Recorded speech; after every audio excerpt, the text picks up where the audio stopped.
The dark story of Hershey Empire Mansion. The mansion sits on a hill overlooking what was once the largest chocolate factory in the world.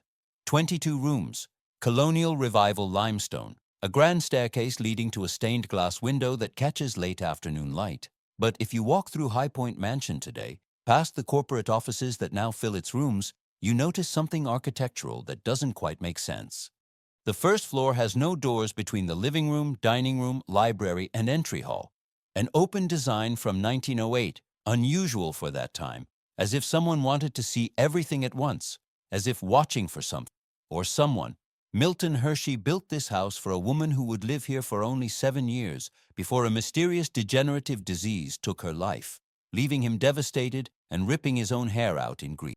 Catherine Hershey died at 43. Her husband would spend the next 3 decades building an empire on chocolate while never remarrying, carrying her photograph everywhere until his own death 30 years later. Was High Point a monument to love, or the cage of a man who couldn't save the one person he cherished most? If you're fascinated by the untold stories behind America's industrial empires and the mansions that witnessed both triumph and tragedy, hit that like button and subscribe. Drop a comment telling me which historic industrial site or estate I should investigate next. Your support keeps these deep dive investigations coming. Thanks for being here. Let's begin. In 1857, in Derry Township, Pennsylvania, a boy was born who would grow up shoeless and hungry. Milton Snavely Hershey. His father, Henry, was a dreamer and a drinker who chased silver rushes and oil gushers across the country, dragging his family from town to town, failure to failure. Henry was always certain that the next venture would make them rich, that the next scheme would transform their poverty into prosperity. But every business collapsed, every dream evaporated. The family moved constantly, from Derry Township to Lancaster County to various small towns across Pennsylvania, following Henry's increasingly desperate pursuits. Milton's mother, Fanny, was a strict Reformed Mennonite who wore plain clothes and a bonnet throughout her life, instilling in her only surviving child a Pennsylvania Dutch work ethic that would outlast every setback. She believed in hard work, thrift, and perseverance. She believed that God helped those who helped themselves. She also believed that her husband was a fool, and eventually she and Henry separated, unable to reconcile their fundamentally different approaches to life. Milton was caught between them, his father's wild optimism and his mother's grim determination both shaping the man he would be. By the time Milton was old enough for an apprenticeship, he had attended 7 different schools spread across Pennsylvania. Each move meant a new classroom, new teachers, new classmates who had to be won over again. He never stayed anywhere long enough to build friendships or academic momentum. By the time he was 13 years old, he had barely made it past 4th grade. His formal education was essentially over, ended not by choice but by circumstance, by a father who couldn't stay in one place and a family that couldn't afford the luxury of keeping a boy in school when he could be earning money. His first job was at a German-language newspaper in Gap, Pennsylvania. At 14, Milton was apprenticed to the editor, learning the printer's trade. But he hated the work. The tiny metal type pieces, the ink that stained everything it touched, the tedious process of setting each letter by hand. One day, clumsy and distracted, he dropped a tray of type, hundreds of tiny metal pieces scattered across the floor. The editor fired him on the spot. Milton's mother was humiliated, her son a failure before he had even begun. But Fanny Hershey was nothing if not persistent. She found Milton another apprenticeship, this time with Joseph Royer, who ran an ice cream parlor and confectionery shop on King Street in Lancaster. This was different. From the moment Milton walked into Royer's shop and smelled the sugar caramelizing, the vanilla steaming, the chocolate melting, he knew he had found something. This was alchemy, transforming simple ingredients into something that made people happy. For 4 years, from 1872 to 1876, Milton apprenticed under Royer, learning every aspect of the candy-making trade. He learned how to judge temperature without a thermometer, just by dropping syrup into cold water and feeling the texture. He learned the subtle differences between thread stage and soft ball stage and hard crack stage, the precise moments when sugar syrup transforms from one consistency to another. He learned how to work taffy until it was glossy and pliable, how to pull it into ropes and twist it into shapes. He learned how fresh cream behaved differently than old cream, how humidity affected candy texture, how to keep products fresh in summer heat. More importantly, he learned about customers, how they preferred certain flavors at different times of year, how presentation mattered almost as much as taste, how a smile and a kind word could turn a one-time buyer into a regular customer. Roya was a generous teacher, seeing potential in this awkward teenager who worked harder than anyone else in the shop. But by 1876, when Milton turned 19, he was restless. He had learned everything Roya could teach him. It was time to strike out on his own. The Centennial Exposition in Philadelphia was set to celebrate America's 100th birthday, bringing hundreds of thousands of visitors to the city. Milton saw his opportunity. He borrowed $600 from his uncle Abraham, got additional help from his mother's side of the family, and opened his first candy business on Spring Garden Street in Philadelphia. M.S. Hershey, dealer in fine confectionery and fruits. The sign went up in April 1876. Milton was 20 years old, full of ambition, certain that success was just around the corner. He worked 18-hour days, making candy through the night in the small kitchen behind the shop, then selling it from the storefront during the day. He specialized in fine candies and imported fruits, trying to appeal to the wealthier exposition visitors. French bonbons, English toffees, marzipan shaped like fruits and flowers. He hired his mother Fanny and his Aunt Mattie to help with production. The women worked alongside him, boiling sugar, dipping chocolates, wrapping candies in colored paper. But success never came. The problem wasn't the quality of Milton's candy. His products were excellent, as good as anything else available in Philadelphia. The problem was capital. Milton had borrowed money to open the shop, but not enough to sustain operations while building a customer base. Wholesale customers paid slowly, sometimes taking months to settle their accounts. Suppliers demanded payment immediately or charged high interest. Milton was caught in a cash flow vice that tightened with each passing month. He tried everything. He cut prices, hoping volume would make up for lower margins. He expanded his product line, thinking variety would attract more customers. He moved to cheaper premises, trying to reduce overhead. Nothing worked. The money kept flowing out faster than it flowed in. By 1882, after 6 years of grinding work and mounting debt, Milton had to admit defeat. His first business was a complete failure. He was 25 years old and bankrupt. His family's money was gone. His credit was ruined. Most men his age had established careers by then. Milton had nothing to show for 6 years of work but debt and humiliation. His father wrote from Denver, claiming the silver rush near Leadville was creating opportunities for smart young men. Milton, desperate and willing to believe anything that offered hope, followed Henry west. He arrived in Denver to find his father's promises were as empty as ever. The silver boom had ended years earlier. The mines were played out. The city was in the middle of a depression. But instead of returning to Pennsylvania in defeat, Milton found work at a local confectionery owned by a candy maker who taught him something that would eventually change everything. The Denver confectioner made caramels using fresh milk instead of the paraffin wax that most candy makers used to give caramels their characteristic chew. Fresh milk created a softer, creamier texture and a richer flavor. More importantly, the fresh milk caramel stayed fresh longer, solving one of the major problems in the candy business. Milton watched the process carefully, memorizing every step, understanding that this was valuable knowledge. After several months in Denver, learning everything he could from the confectioner, Milton left for Chicago with Henry, still convinced they could build something together. In Chicago, father and son rented a basement on State Street, the heart of the city's shopping district, and set up a candy making. They worked side by side, Milton making the candy and Henry handling sales and distribution. For a few months, it seemed like it might work. Orders came in. Money started flowing. But the old pattern reasserted itself. Henry was unreliable, chasing other opportunities when he should have been focused on the business. Suppliers went unpaid. Creditors started demanding payment. By late 1882, the Chicago business had collapsed. Milton tried again in New Orleans, thinking the warmer climate and tourist trade might provide better opportunities. He lasted a few months before running out of money. In 1883, he arrived in New York City with borrowed equipment, a few remaining supplies, and determination that was starting to look like madness. For 3 years, Milton struggled to build a candy business in the most competitive market in America. He worked alone in a cramped shop on 6th Avenue, making candy through the night and selling it during the day. He slept a few hours on a cot in the back room, then got up and started again. No matter how hard he worked, he couldn't generate enough revenue to cover his costs. Rent in New York was exorbitant. Competition was brutal. big confectionery companies dominated the wholesale market. Small operators like Milton were squeezed out or forced to accept razor-thin margins that made survival impossible. His mother and Aunt Mattie came to New York to help, working alongside him as they had in Philadelphia. But their labor wasn't enough to overcome the fundamental problem of inadequate capital. By 1886, Milton was 29 years old and a complete failure by any reasonable measure.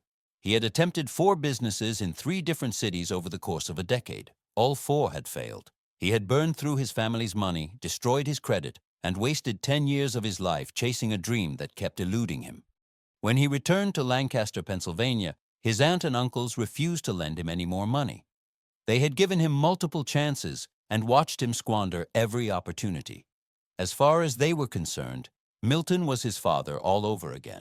A dreamer, a schemer, a man who would never amount to anything. Years later, Milton would say that being written off by his family was emotionally liberating.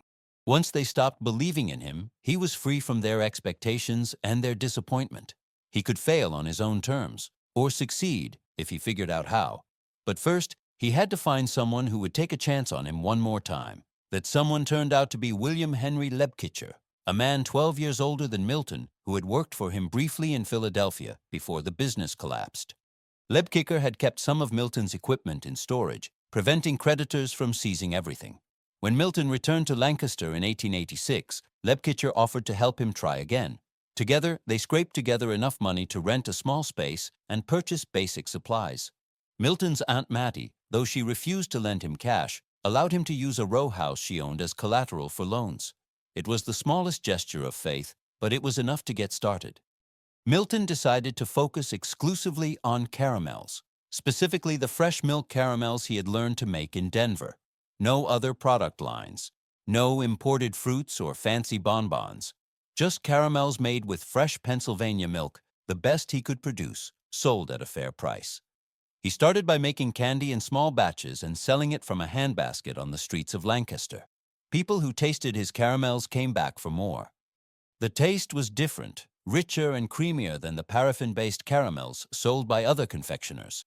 Word spread. Within weeks, Milton upgraded from a handbasket to a pushcart. Then he rented a slightly larger space for production. The Lancaster Caramel Company was born, though it was barely a company at first. Just Milton, Lebkitcher, and a couple of employees making caramels in a rented room and hoping they could pay their bill. The breakthrough came when an English importer placed a large order for $2,500 worth of caramels to ship to England. Milton didn't have the capital to purchase the raw ingredients needed to fill the order. He went to the Lancaster National Bank and asked for a loan. The bank's cashier, a man named Frank Brenneman, looked at this candy maker with 3 failed businesses behind him and made a decision that changed Milton's life. He backed the loan with his own personal signature, putting his own credit on the line for a man he barely knew. When the payment for the British order arrived several weeks later, Milton ran through the streets of Lancaster to the bank, still wearing his work apron, waving the check in the air. Brenneman's faith had been repaid. From that moment forward, the Lancaster Caramel Company thrived. Orders poured in from across America and Europe. Milton had to open additional factories to keep up with demand. In Mount Joy, Pennsylvania, in Chicago, in Geneva, Illinois. By 1894, the Lancaster Caramel Company employed 1,400 people, and Milton Hershey, at 37 years old, was considered one of Lancaster's most substantial citizens. Money changed him in specific, revealing ways. He purchased a spacious home at 222 South Queen Street in Lancaster and filled it with exotic birds in ornate cages, tropical plants that required constant care, and mementos from his travels. He personally supervised the landscaping of the grounds, spending hours discussing plant varieties and garden layouts with specialists. This was the beginning of his lifelong obsession with gardens, with creating beauty through careful planning and maintenance. He traveled extensively, visiting Mexico to see cacao plantations, touring Europe to study chocolate-making techniques, going to England and Egypt simply because he could afford to see the world. For the first time in his life, Milton Hershey had money to spend on pleasure rather than survival. But success also made him restless in ways he hadn't anticipated. The caramel business was thriving, generating more wealth than he had ever imagined possible. But caramels were a mature product in a mature market. Growth was limited by consumer demand and competition. Milton found himself thinking about what came next, what industry might offer the same kind of opportunity that caramels had given him. In 1893, the World's Columbian Exposition opened in Chicago, celebrating the 400th anniversary of Christopher Columbus's arrival in the... Milton attended, ostensibly to see what competitors were displaying, but really out of curiosity about what was happening in the broader world of manufacturing. He wandered through enormous exhibition halls filled with the latest industrial machinery, agricultural equipment, electrical devices, and consumer products from around the world. Then he found J. M. Lehmann's chocolate-making exhibit. Lehmann, a German manufacturer from Dresden, had built a complete chocolate production facility inside the exposition hall. Visitors could watch every stage of chocolate making, from roasting cacao beans to forming finished bars. The machinery was beautiful, all polished brass and precise engineering. But what caught Milton's attention was the process itself. Chocolate was then considered a luxury product, expensive and difficult to produce consistently. Most chocolate was made by hand in small batches. The Swiss had developed milk chocolate, but it was prohibitively expensive for ordinary consumers. Milton saw what others missed. If chocolate could be mass-produced using modern machinery and scientific processes, the price could be brought down to a level where average Americans could afford it regularly. The market potential was enormous. Everyone liked chocolate, but only the wealthy could afford it often. Change that equation, and you could build an empire. Milton made a decision that shocked everyone who knew him. He paid $20,000, nearly his entire liquid capital at the time, to purchase every piece of Lehmann's equipment. The caramel business is a fad, he declared. Chocolate is the future. He had the machinery shipped to Lancaster and installed in a wing of the Lancaster Caramel Company factory. For the next 7 years, while continuing to run the caramel business, Milton experimented obsessively with chocolate formulas. The Swiss kept their milk chocolate recipe secret, so he had to develop his own from scratch. He tested hundreds of combinations of ingredients: cocoa, sugar, milk. But what kind of milk? Fresh, condensed, evaporated? How much? At what temperature should it be added to the chocolate? How long should the mixture be conched to develop smoothness? The process was tedious and expensive. Most batches failed, producing chocolate that was grainy or bland or bitter or separated into components. But Milton kept testing, kept adjusting, kept trying to crack the code. He hired chemists to help with the technical aspects. He brought in dairy experts to advise on milk handling. Slowly, through trial and error and scientific methodology, he developed a formula that worked. A milk chocolate that was smooth, rich, affordable to produce in large quantities, and stable enough to ship and store without refrigeration. By 1900, Milton was confident he had a winning product and a revolutionary manufacturing process. He made another shocking decision. He sold the Lancaster Caramel Company, the business that had made him wealthy, to the American Caramel Company for $1 million. He kept only the chocolate-making equipment and the rights to supply chocolate coatings to the Caramel Company. At 43 years old, with a fortune in his pocket and a vision in his mind, Milton Hershey was starting over again. But this time, he was thinking bigger than a factory. He was thinking about an entire town. If he was going to build the world's largest chocolate manufacturing facility, he would need thousands of workers. Where would they live? Where would their children go to school? Where would they shop and worship and spend their leisure time? Most industrialists built factories and let workers figure out their own housing and lives. Milton had a different vision. He would build a complete community, a model town that demonstrated what could be achieved when business was conducted with concern for worker welfare. He chose a location in Derry Township, Pennsylvania, the place where he had been born. The countryside had everything he needed: natural springs providing abundant fresh water, dairy farms supplying fresh milk daily, railroad connections for shipping raw materials and finished products, and most importantly, open land where he could design the town exactly as he imagined it. In 1903, ground was broken for the chocolate factory. Construction began simultaneously on workers' houses, schools, and civic buildings. The factory that rose from the Pennsylvania farmland was unlike anything else in the confectionery industry. 4 stories, constructed from locally quarried limestone and brick, fireproof, powered by electricity, still a relatively new technology in industrial settings. The production floor was laid out for maximum efficiency, with raw materials flowing through roasting, grinding, mixing, conching, forming, cooling, wrapping, and packaging in a continuous process. Milton worked with engineers to design custom machinery for each stage. By 1905, the factory was operational. The first Hershey chocolate bars rolled off the production line in March. Success was immediate and overwhelming. In its first year, the Hershey Chocolate Company generated $1 million in profit, equal to what Milton had received for selling the entire caramel business 5 years earlier. American consumers had been waiting for affordable chocolate. When it finally arrived, demand exploded. Milton reinvested the profits into expansion, adding production lines and capacity as fast as he could. In 1907, he introduced the Hershey Kiss, a small conical piece of chocolate wrapped in foil.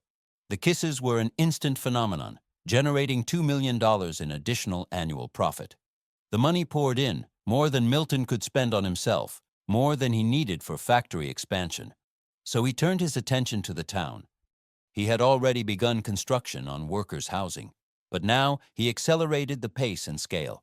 Hundreds of homes were built according to his specifications, each with indoor plumbing, electricity, and yards for gardens. He designed the street layout himself, creating a grid with wide boulevards and tree-lined residential streets. Cocoa Avenue and Chocolate Avenue were the main thoroughfares, but every street received trees and sidewalks and streetlights. Milton personally selected the tree species for each street: maples here, oaks there, sycamores along Chocolate Avenue.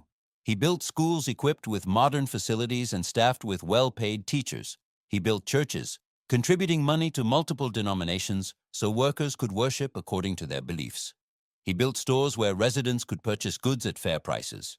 He built a trolley system connecting different parts of town. He built parks with bandstands and playgrounds.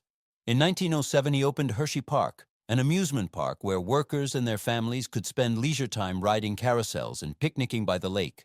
Every detail of the town was subject to Milton's approval. He walked the streets constantly, inspecting construction, suggesting modifications, ensuring that his vision was being executed properly. He knew the names of foremen and workers. He stopped to chat with residents about their concerns. He was, in his own mind, building a utopia, a place where workers would be happy and productive because their material and spiritual needs were being met. But there was a darker side to this benevolence. Milton owned everything: the houses, the stores, the utilities. Workers who displeased management could find themselves without employment and without housing. There was no local government where residents could vote or shape policy. Milton and his executives made every decision about the town's operations and future. It was paternalism dressed up as philanthropy, enlightened despotism marketed as worker welfare. Not that most workers complained, at least not initially. Hershey was prosperous when other factory towns were struggling. Wages were decent. Housing was superior to what most industrial workers could afford elsewhere. The schools were excellent. The parks and amenities were genuine. For working-class families in the early 1900s, Hershey represented a significant step up in quality of life. Milton's control of every aspect of town life was the price of admission, and most residents paid it gladly. During this period of expansion and success, Milton's personal life was also thriving. He had married Catherine Sweeney in 1898, just 2 years before selling the Caramel Company. Catherine, called Kitty by everyone who knew her, was the daughter of Irish Catholic immigrants in Jamestown, New York. She had been working in a jewelry store when Milton first saw her at A.D. Works Confectionery during one of his business trips to the area. He was 41. She was 26. By all accounts, it was love at first sight, at least for Milton. Catherine was vivacious and charming, with a quick wit that could match Milton's dry humor. She was also beautiful, with thick dark hair and expressive eyes that seemed to see through pretense and posturing. She had worked since she was young, leaving high school early to help support her family. She understood hardship and struggle in ways that resonated with Milton's own experience. When he proposed after a year of courtship that included him finding excuses to visit Jamestown far more often than business required, she accepted. The wedding posed challenges. Milton had been raised Mennonite, though he was never particularly religious. Catherine was Catholic, raised in a faith that mattered deeply to her. A mixed marriage in 1898 required compromise. They married in the rectory of St. Patrick's Cathedral in New York City, a private ceremony that satisfied neither faith's requirements for a full church wedding, but allowed them to marry without either converting. When they returned to Lancaster as husband and wife, The traditional Mennonite community was scandalized by this ostentatiously dressed Irish Catholic woman with her fashionable hats and red slippers. Catherine refused to tone down her style or apologize for who she was. Young children would linger on street corners hoping to catch a glimpse of Mrs. Hershey when she emerged from their home, fascinated by her colorful presence in their austere community.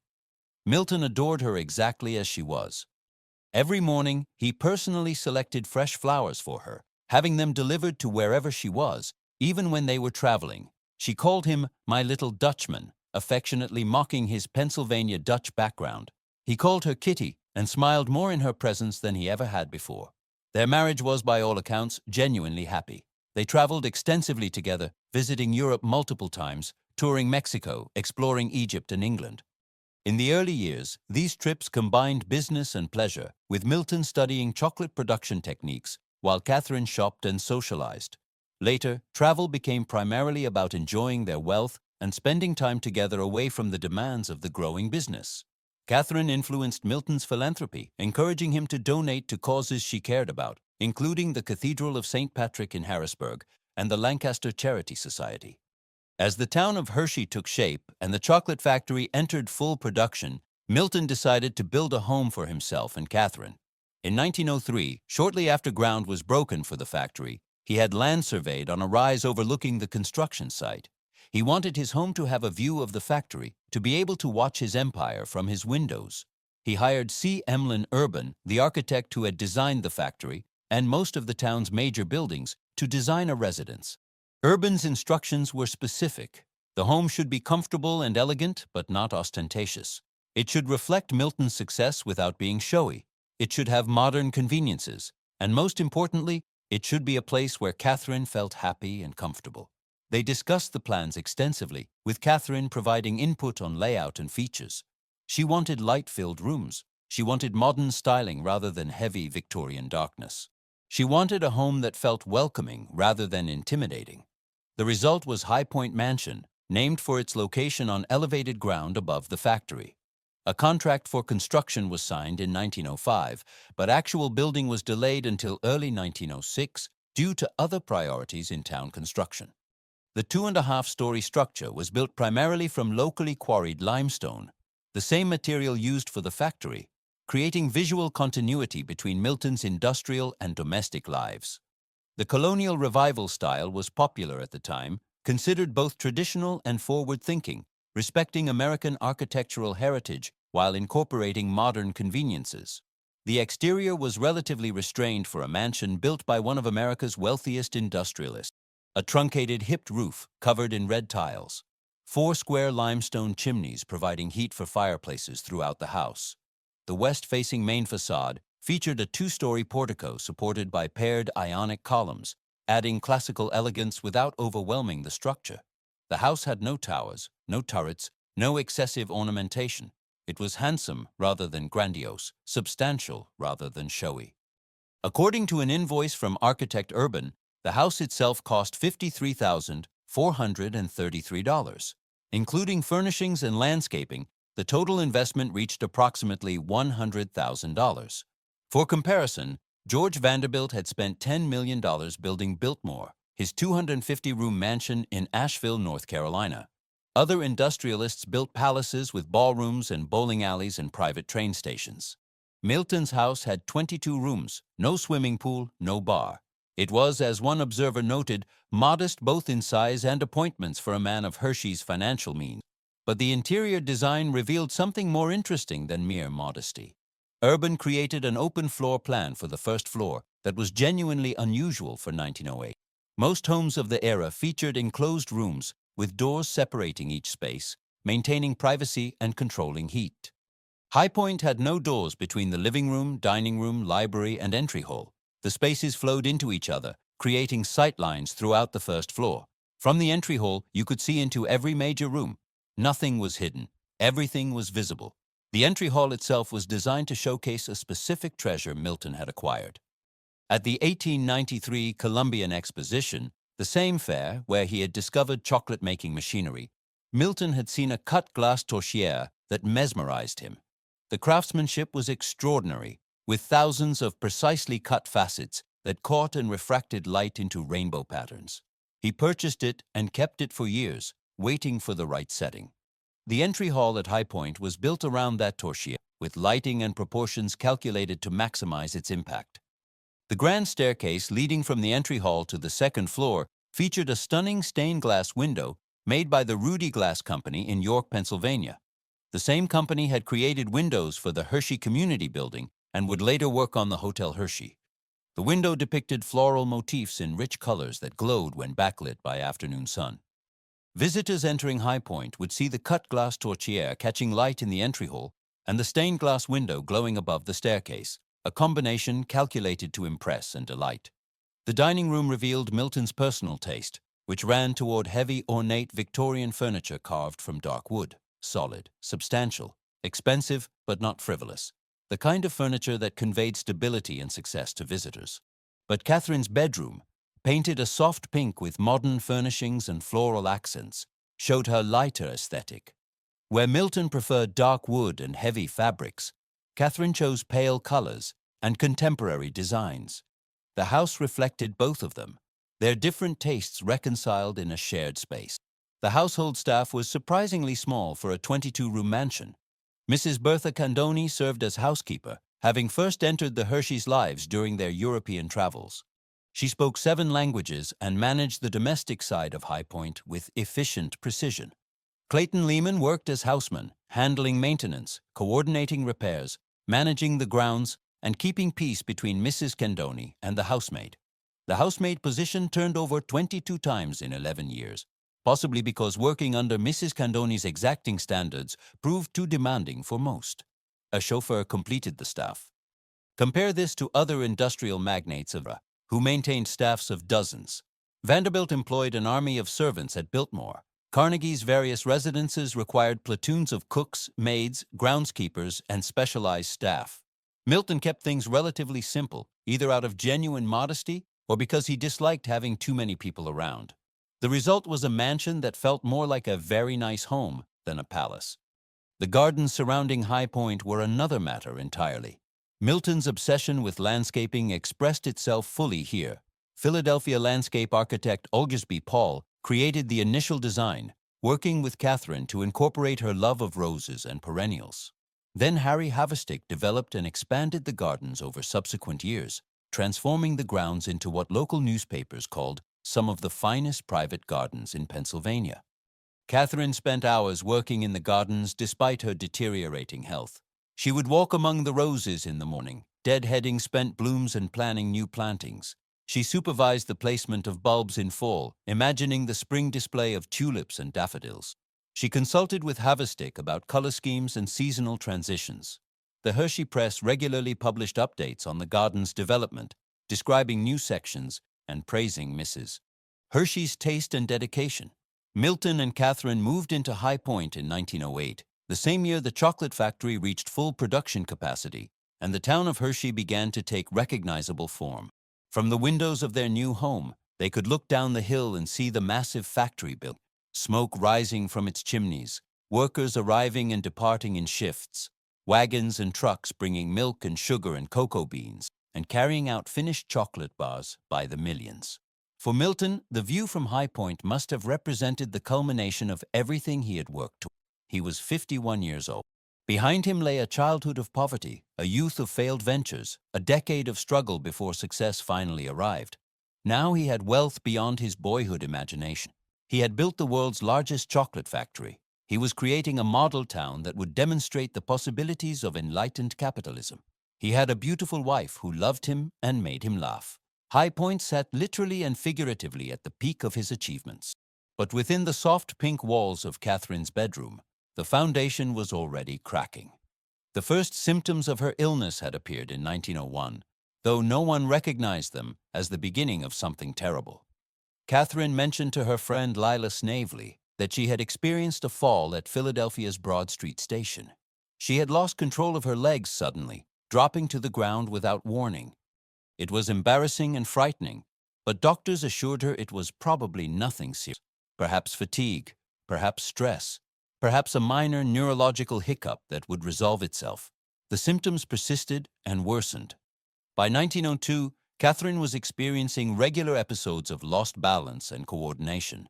She would be walking normally, then suddenly her legs wouldn't obey her intentions. She would grab furniture or walls to steady herself, often too late to prevent a fall. Doctors examined her and diagnosed locomotor ataxia, a term that described her symptoms without explaining their cause. The precise nature of the disease was a mystery.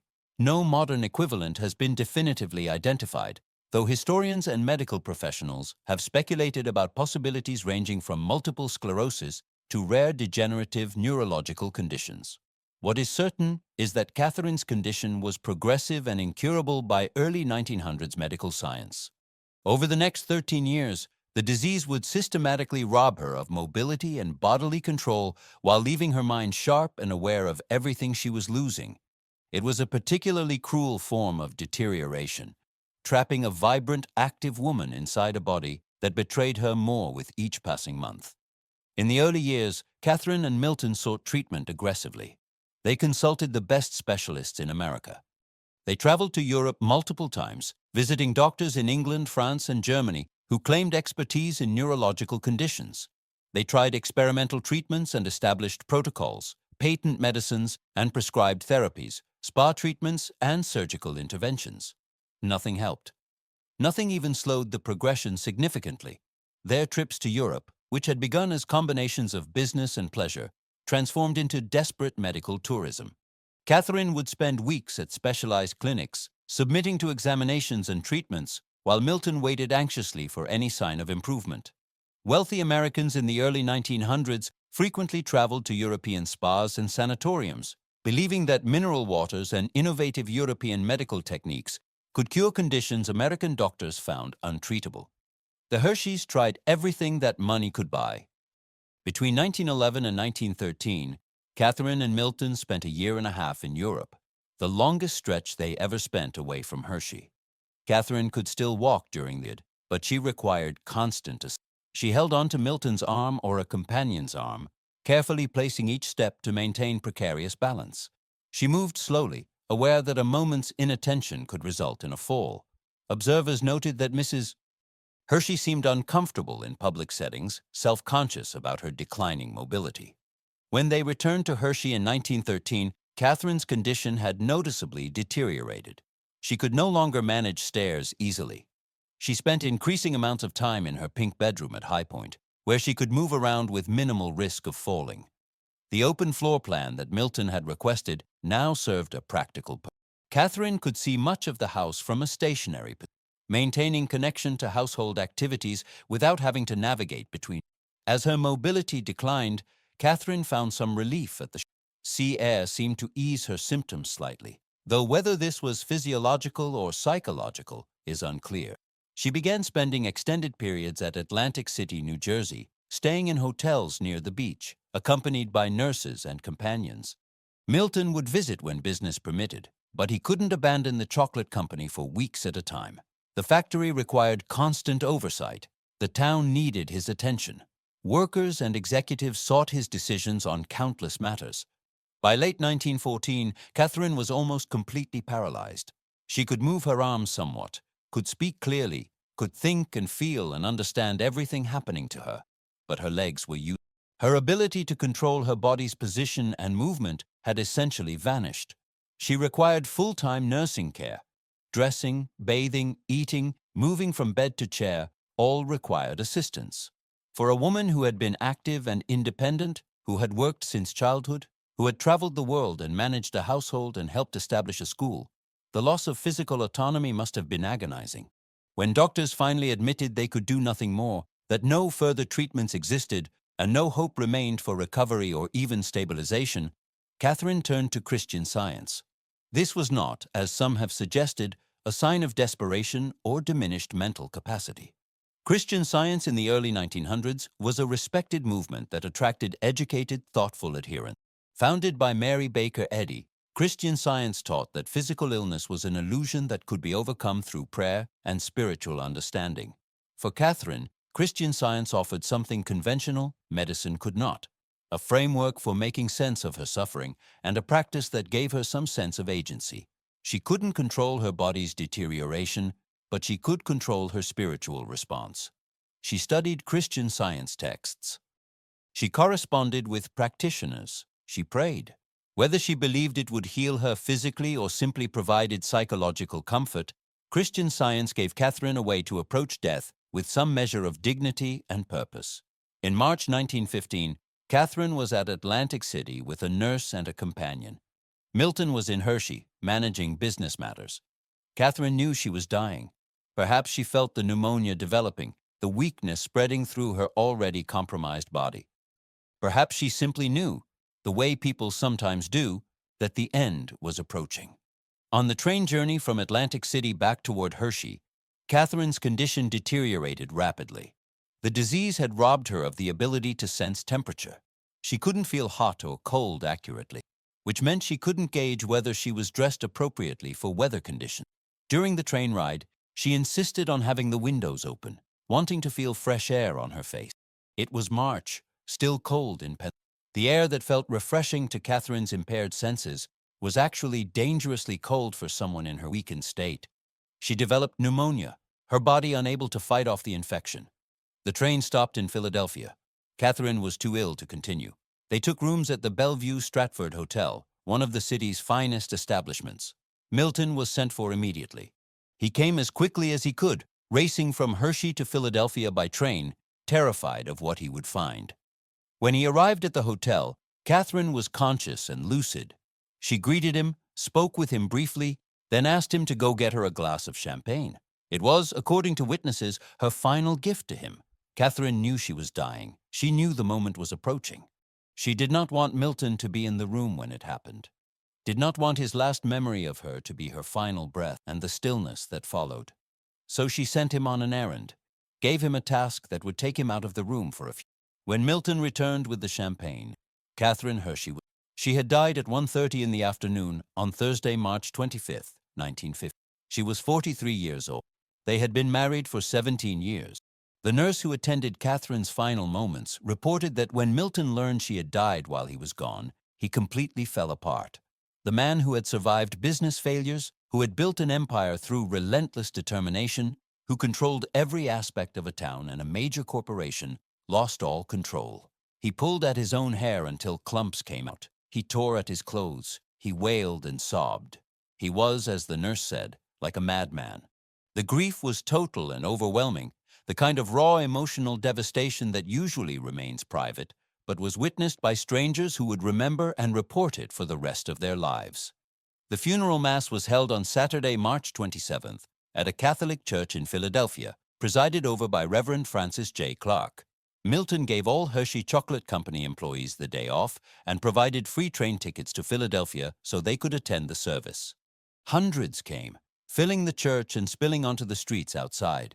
Catherine had been well liked in Hershey, known for her warmth and generosity, remembered for her work with the school and her involvement in community activities.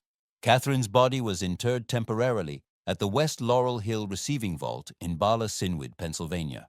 It would remain there for 4 years while Milton grieved and the Hershey Cemetery was planned and constructed.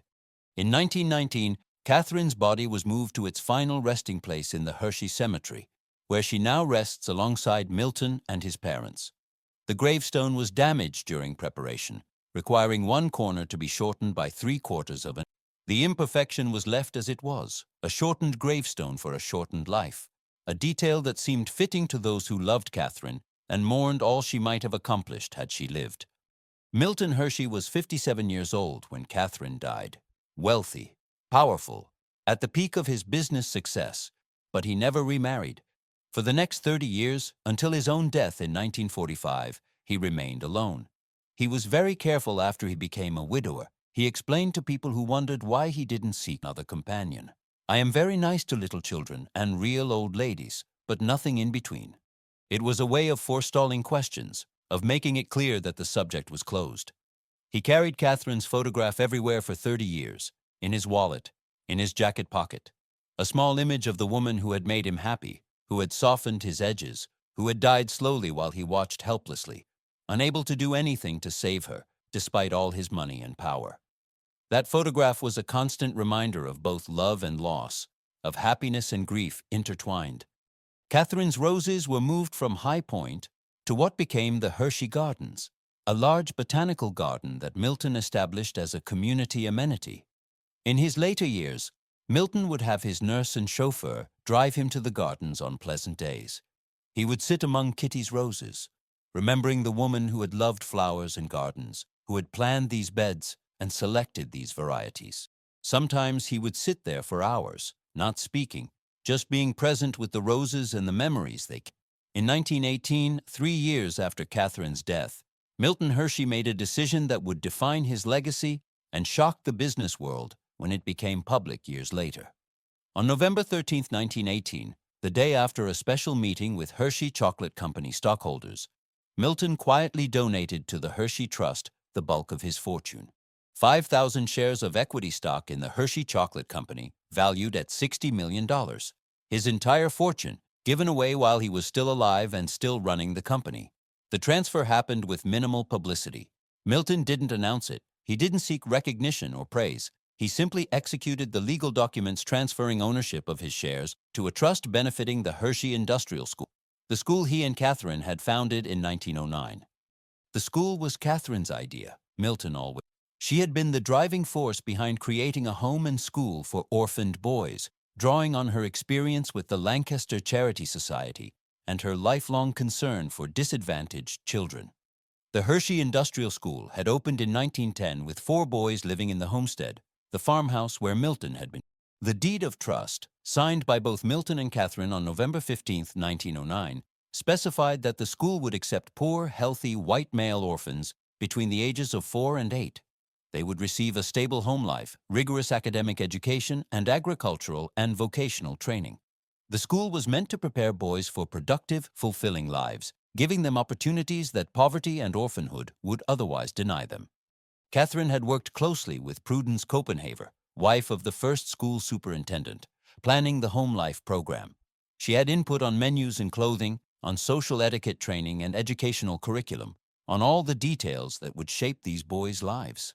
She hosted students at High Point for breakfast, getting to know them individually, treating them almost as the children she and Milton could never have themselves.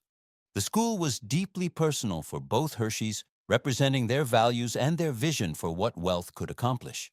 When Catherine died in 1915, Milton channeled his grief into expanding the school. Within 3 years, he had made the decision to give his entire fortune to support it in perpetuity. His reasoning was characteristically practical and direct. "I am 66 years old and do not need much money," he told reporters when the gift became public years. "My business has been far more successful than I ever expected it to be. If I should drop out, what would become of the business, the capital, and the earnings? As matters have been arranged, the business will go right on, a considerable part of the profits to be used for the Hershey Industrial School. I have no heirs, that is, no children. So I decided to make the orphan boys of the United States my heirs." But the gift also revealed something about Milton's vision for control extending beyond his lifetime. By placing his fortune in a trust for the school, he ensured that the Hershey Chocolate Company would continue operating under certain principles and would continue funding his philanthropic vision regardless of future economic conditions. It was control from beyond the grave, a way of imposing his will on the future, of ensuring his version of benevolent capitalism would persist. News of the gift didn't become public until November 8, 1923, when the Harrisburg Evening News broke the story. The New York Times published it the next day, then followed up with a full-page spread on November 18th. The world was astonished. Philanthropists typically left their fortunes to charitable causes in this, distributing wealth after death. Milton had given away $60 million while still living, while still actively running the business that generated the wealth. It was unprecedented, extraordinary, a gesture that seemed to embody the best possibilities of American capitalism. But not everyone was impressed. The article criticizing a great gift in the Pittsburgh Post-Gazette reported that charity experts criticized Milton's decision. Although they acknowledged his generous impulse and tremendous human sympathy, they insisted he had made a great mistake by tying up his fortune for the benefit of orphan boys. The secretary of the New York State Charity Society declared that Milton Hershey's wonderful gift was practically wasted. Charity experts believed that recent child welfare reforms and mothers' assistance programs would make Milton's perpetual gift unnecessary in the future. They were wrong, of course. The Milton Hershey School would grow far beyond anything its founders imagined, eventually serving thousands of students and becoming one of the most successful educational philanthropies in American history. But in 1923, the criticism reflected genuine concerns about whether one man should have the power to direct so much wealth toward a single cause in perpetuity, whether the money might be better deployed flexibly as social needs evolved. Milton was unbothered by the criticism. He gave interviews explaining his reasoning. "I never could see what happiness a rich man gets from contemplating a life of acquisition only, with the cold and legal distribution of his money after he is gone," he said. "For myself, would I find any further zest in accumulating wealth? No. But now I am more interested than ever in maintaining and improving the morale and efficiency of all my companies." He had found his purpose in the boys who would benefit from his wealth, in creating a legacy that honored Catherine's vision. But the 1918 gift also marked the beginning of Milton's withdrawal from direct involvement in the town and company. He remained active, attending meetings and making key decisions, but he increasingly delegated day-to-day operations to trusted executives like William Murray, who became president of the chocolate company. Milton spent more time traveling, visiting the school, working on other philanthropic projects. He still lived in an apartment at High Point, which he had donated to the Hershey Country Club in 1930, but he was less visible in the community. During the Great Depression, Milton launched another major initiative that would cement his reputation as a benevolent employer. While the rest of America suffered through economic collapse and mass unemployment, Hershey embarked on a massive building campaign that provided work for hundreds of men when jobs were desperately scarce. Between 1930 and 1937, Hershey constructed some of the town's most iconic buildings. The Hotel Hershey opened in 1933, an elegant Spanish colonial revival structure inspired by Milton's travels to Cuba. The Hershey Theater, with its elaborate interior designed to evoke European opera houses. The Hershey Arena. The Hershey Community Building. 600 construction workers were employed during the peak of the building campaign, men who would have been unemployed otherwise. Milton paid fair wages and oversaw construction personally, inspecting progress and suggesting modifications. When locals were asked what the Depression was like in Hershey, they would say, "What depression?" The chocolate company continued to see strong sales because Hershey bars were affordable even when budgets were tight. Americans cutting back on luxuries still bought chocolate. The factory kept running. Workers kept their jobs. Construction created new employment. It was industrial paternalism at its finest, benevolent dictatorship creating prosperity when the market economy had failed. Milton Hershey as benefactor and savior, providing for his workers and his town while the rest of the country struggled. The narrative was powerful and mostly true. Hershey genuinely cared about his workers and his community. He used his wealth to create jobs and amenities when he could have simply hoarded money or moved production to cheaper locations. But beneath the surface, resentment was building among some workers. The Depression had forced the Hershey Chocolate Company to cut revenues in half, and management had responded by cutting worker hours without reducing production quotas. Workers were expected to produce the same amount in less time for lower overall pay. Factory conditions were harsh, with temperatures often exceeding 100 degrees Fahrenheit in summer, deafening noise from machinery, and physically demanding work that left bodies aching and exhausted. In late 1936, a newsletter called The Chocolate Bar Bee began circulating around the factory. The mimeographed leaflet aired grievances about low wages, erratic work schedules, and recent orders to speed up production. It insisted that chocolate work was physically demanding labor, not the pleasant task management portrayed it as. It scolded the big bosses, company president William Murray and Milton Hershey himself, for their high salaries and slave-driving methods. The newsletter was signed by the Communist Party of Hershey, Pennsylvania, and strongly advised workers to unionize. The timing was significant. 1937 was a peak year for labor activism across America. The Congress of Industrial Organizations was winning major victories, most notably the sit-down strike at General Motors in Flint, Michigan. Pennsylvania was rocked by strikes among hosiery workers in Reading, textile workers in Philadelphia, and steel workers in Johnstown and Bethlehem. Labor had momentum. Workers were discovering collective bargaining power. The old paternalistic model where employers decided everything was being challenged. In January 1937, Members of the CIO held a secret meeting at a firehouse in Palmyra, Pennsylvania, just outside Hershey. After the meeting, several hundred Hershey employees formed a local of the United Chocolate Workers Union. Within weeks, over 2,000 of the factory's 2,400 workers had joined.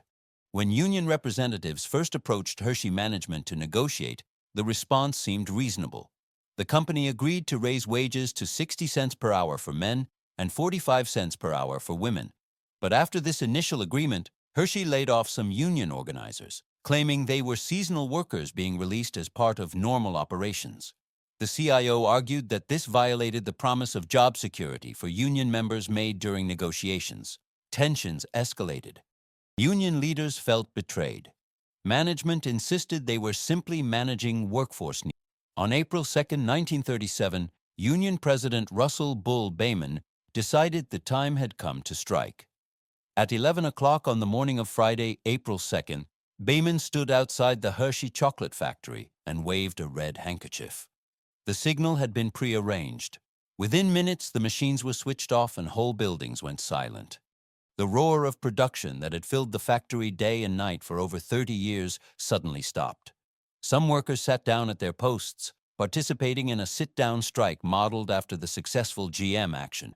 Others went outside to picket. Hundreds climbed to the roofs of factory buildings along Chocolate Avenue, making themselves visible and impossible to ignore. The number of strikers is disputed.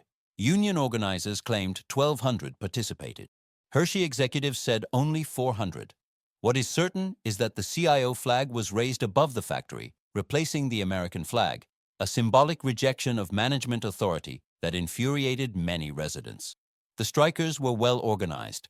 Food was supplied by a union kitchen set up nearby. Surveillance cameras were positioned to document that Hershey's property wasn't being damaged. Smoking was banned in sanitary areas. The sit-down was civil and disciplined. Hershey management rushed attorneys to the plant to negotiate a settlement. Executive Murray met with union leaders Bayman and John Loy, trying to find a compromise that would end the strike.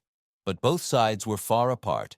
The union wanted guaranteed job security, better wages, and recognition of the right to organize. Management wanted strikers to leave the factory and return to work under existing conditions. For 5 days, negotiations went nowhere while strikers occupied the factory and production remained halted. Outside the factory, a different dynamic was developing.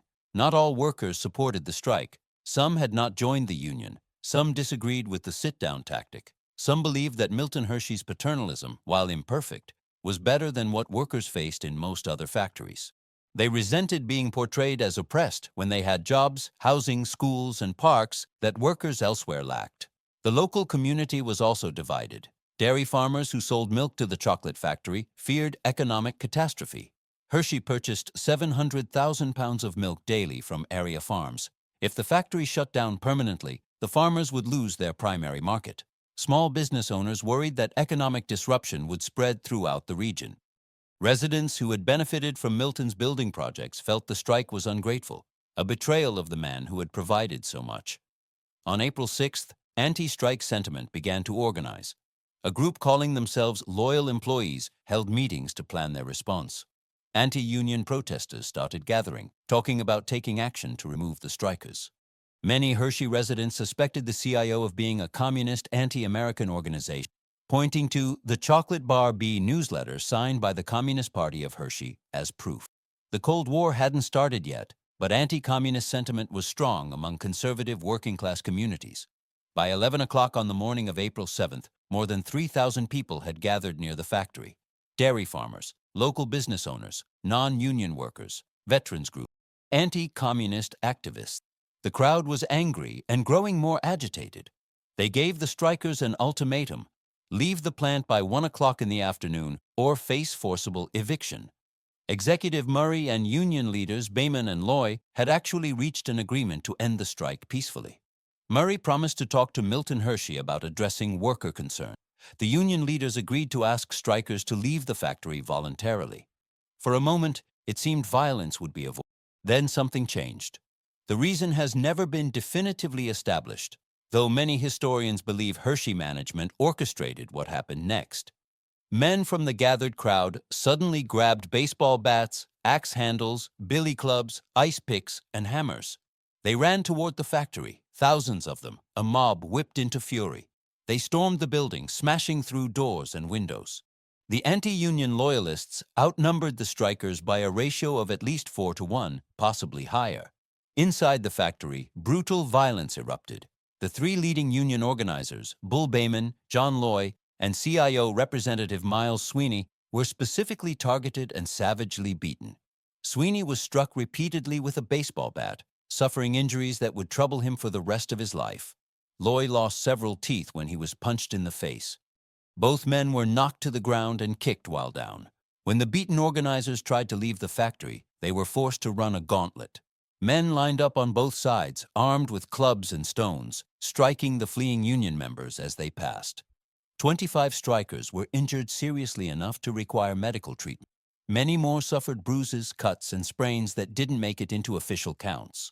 The mob's fury was shocking in its intensity. Neighbor turning on neighbor, co-workers beating co-workers, a community tearing itself apart over competing visions of labor relations and worker rights. The violence lasted about an hour before the mob dispersed, their mission accomplished. The strikers had been driven from the factory. The sit-down was over. Governor George H. Earle condemned the incident as a disgrace. He blamed the Derry Township Sheriff for not stopping the mob from entering the building, for standing by while violence unfolded. The National Labor Relations Board arrived to investigate and supervise new elections. 2 weeks later, Hershey workers voted to be represented by the Independent Chocolate Workers, a newly formed union that rejected both the CIO and direct management control. 2 years later, the NLRB ruled that the ICW was an illegal company union, essentially created and controlled by Hershey management to prevent real unionization. Workers held another election and chose Local 464 of the Bakery and Confectionery Workers Union, affiliated with the more conservative American Federation. The CIO had lost.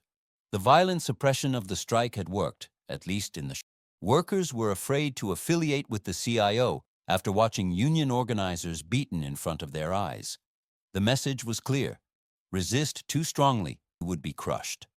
Milton Hershey, now 80 years old, was devastated by the strike and its aftermath. He took it personally, as a betrayal of everything he had built. He had provided jobs during the Depression when others couldn't. He had built schools and parks and churches. He had created a model community. He had given his fortune to orphaned boys. And his workers had repaid him with a strike, with communist agitators waving red flags above his factory, with ingratitude and demands for more than he wanted to give. Company President Richard Murray later said, "The strike changed him. He was deeply hurt and felt all he had done for the town had been forgotten." After 1937, Milton increasingly withdrew from active management.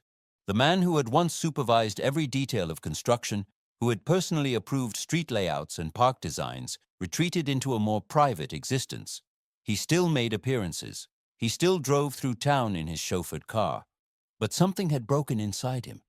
The paternalistic vision that had sustained him, the belief that benevolent employers who provided good wages and living conditions would earn worker loyalty and gratitude, had been shattered. Workers didn't want paternalism, no matter how enlightened. They wanted rights, collective bargaining power, contracts that couldn't be changed on management's whim. They wanted democracy in the workplace, not benevolent dictatorship. Milton lived for 8 more years after the strike. High Point Mansion, where he maintained an apartment, was no longer the home he and Catherine had shared. It was simply a place where an old man lived alone, surrounded by memories. The mansion had been donated to the Hershey Country Club in 1930, becoming a social center for the community. But Milton's reserved apartment remained his primary residence, a few rooms in a building full of ghosts.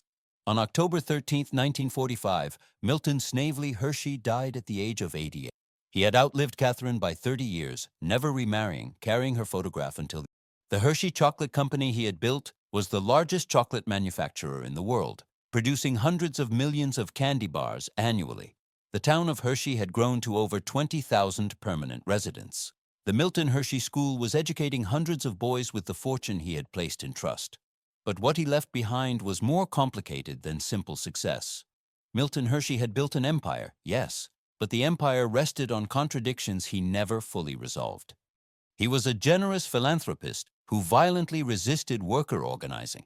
He was a caring benefactor who demanded absolute loyalty. He created a model town where residents had no vote in governance. He gave his fortune to orphaned children, while the workers who created that fortune had to fight for basic rights. The strike of 1937 exposed these contradictions brutally. You cannot buy loyalty with housing and parks if you also demand total obedience. You cannot prevent workers from organizing by providing amenities if those amenities come with strings attached. The violence that erupted when workers challenged the system showed that beneath the chocolate coating was the same power dynamic present in every industrial empire, owners who controlled everything and workers who had to fight for their share. Today, High Point Mansion houses the offices of the Hershey Trust Company, the entity that manages the Milton Hershey School Trust. The trust is valued at more than $17 billion as of 2021, making the Milton Hershey School the wealthiest private school in the United States. Nearly half of the trust's money comes from its controlling interest in the Hershey Company, the chocolate empire that Milton and Catherine helped build. The mansion itself has been carefully restored, with elements returned to their original 1908 appearance as an educational experience primarily for students of the Milton Hershey School. Tours are occasionally offered to the public on select Saturdays, though as of late 2025, they are on temporary hiatus due to renovation projects. When visitors do walk through High Point, they see the grand staircase with its stained glass window, the open concept first floor, period furniture and decorative elements. They hear stories about Milton and Catherine's travels, about the gardens, about the philanthropic vision. What they hear less about is Catherine's degenerative disease and the 13 years she spent slowly losing control of her body. Less about Milton's grief-stricken reaction when she died while he was out getting champagne. Less about how he carried her photograph for 30 years, unable to move on.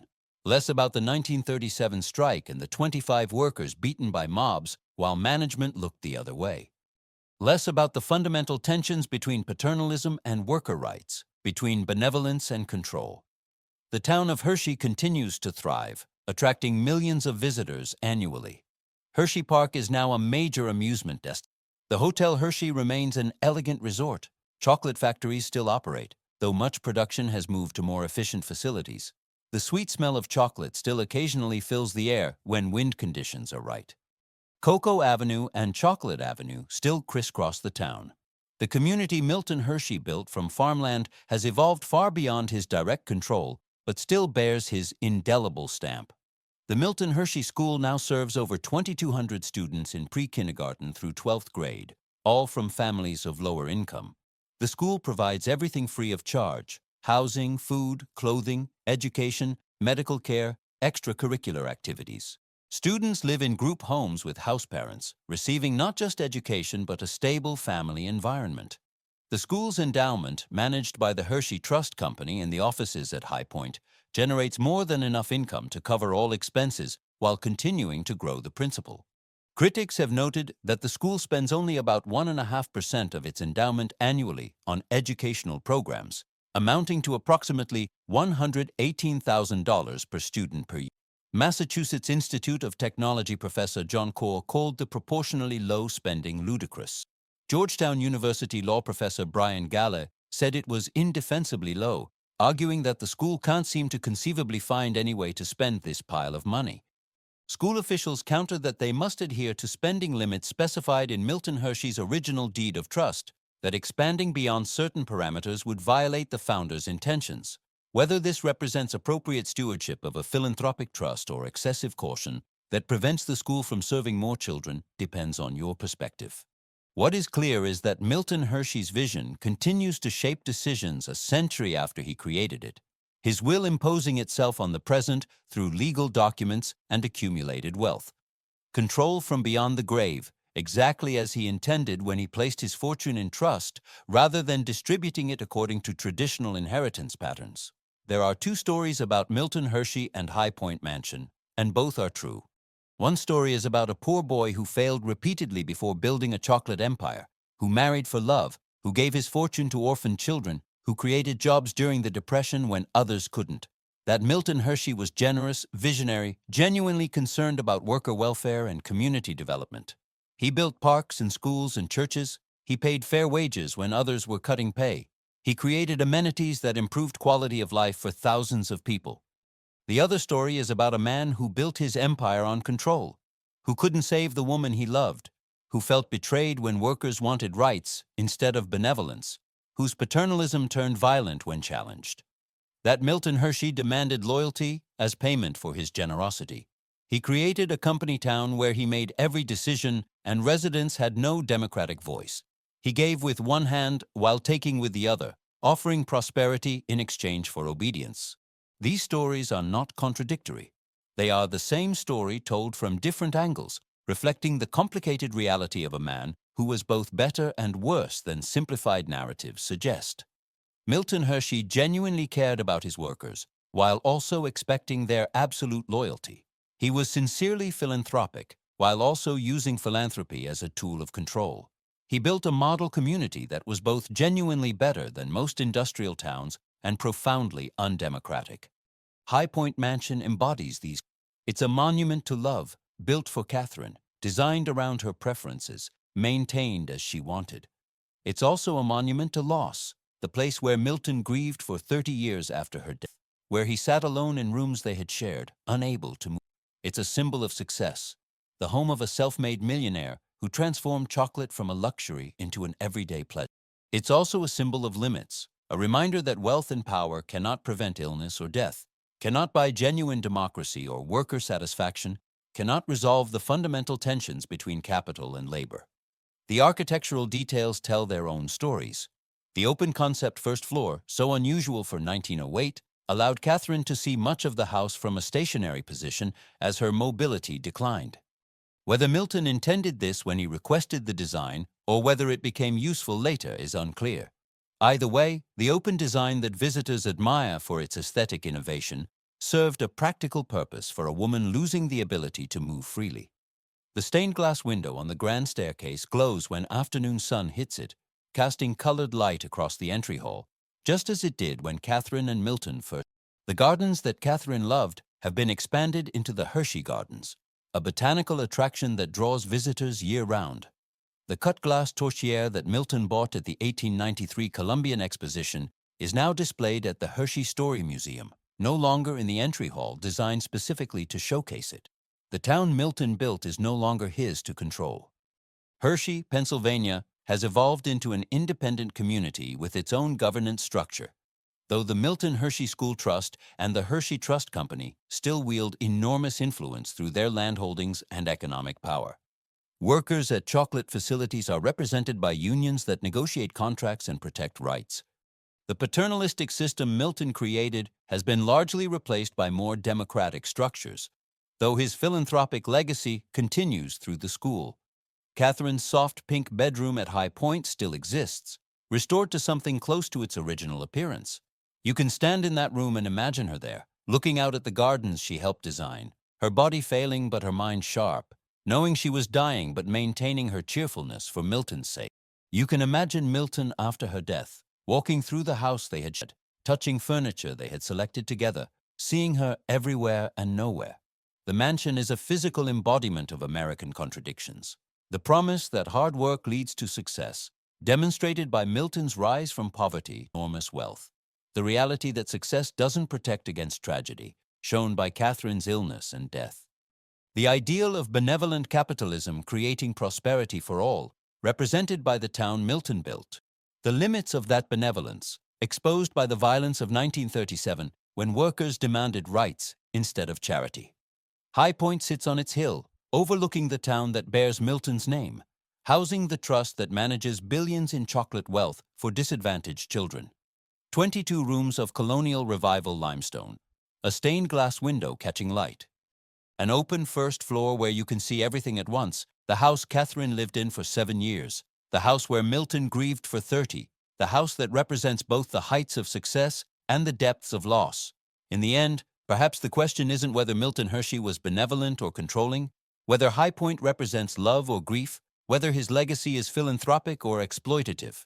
Perhaps the question is whether these contradictions can be separated at all, Whether it's possible to build an empire without exploitation, whether genuine benevolence can coexist with absolute control, whether love and loss are distinguishable when they occupy the same space. Milton Hershey carried Catherine's photograph for 30 years.